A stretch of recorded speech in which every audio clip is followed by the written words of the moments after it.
So you wake up one day and you think, I want to, what was the germ that led to this weekend? I've been going to some of these conferences like the Clinton Global Initiative and Vital Voices, and I have been gradually drawn into stories about women that are so incredible that I just look at these women, I just think they are such heroines. They're so amazing. Nobody really seems to know about them, frankly. To bring them all together and mix them with women who can really pay attention to them with a big spotlight and focus in one place and bring the viral component of the web and really amp up the wattage on it, seemed to me like something that we could do to help move the needle along. You keep your hands in front of your face. Tell me the story of Bibi, because I'm doing it because of you and because of what the Daily Beast did. That was a tragic story that was brought to us by Gail Lemon. This unbelievable story of a young girl in Afghanistan who went into an enforced marriage at 12. Her husband kept her in the stables with the animals and beat her regularly. And finally she couldn't stand it anymore and she ran away. There was nowhere for her to run to, so they wind up going to the police station, but the police send her back to the husband. And he was, of course, so angry that she had shamed him by running away from the marriage that he cut her nose off.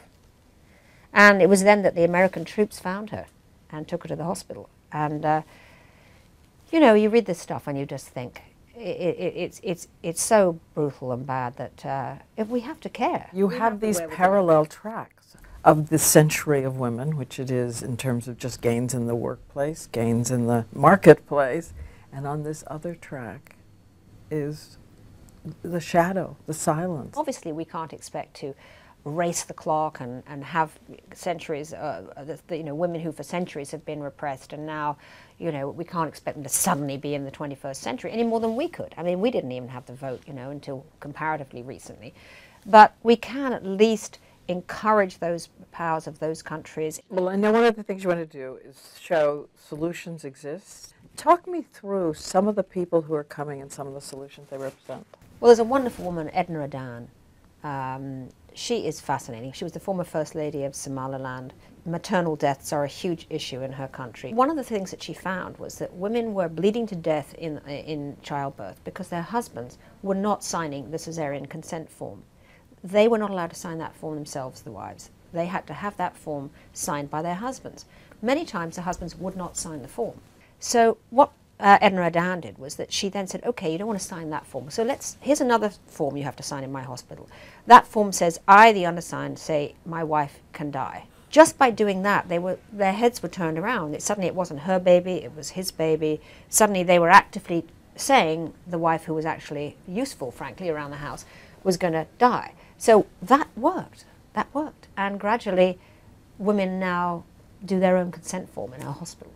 And we have to consider, I think now, that the rights of women are the whole kind of civil rights cause of the 21st century. And how did you get so many people? I mean, talk about the power team coming in. How did you get so many people to come in on their weekend? Well, it's just hard, you know, just hard work. I have a wonderful team, and we just corralled everybody with their private emails and their bearded them at meetings and conferences, and finally it grew. I mean, there's a lot of passion. What's the most useful thing really you can do? Maybe you have kids, you can't leave your house. I think the most useful thing, frankly, is to be curious and get educated and learn about what these issues are, so you understand how you can make a difference individually. I mean, there are women who have, you know, who are sitting at home but who had an interest in law or social work or all of these things that women have. Frankly, if you've raised a family, you're a really good organizer. So what can you do in your small community to organize discussion groups, small donation funds? I mean, there's so much we can all do in our own individual way. But the most important thing, I think, is to get educated on the issues, and I'm hoping that the conference will do that.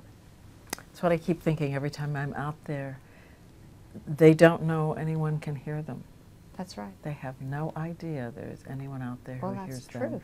I think we can all do that as people who can keep sort of reaching out to people who don't have any way of saying, I'm here.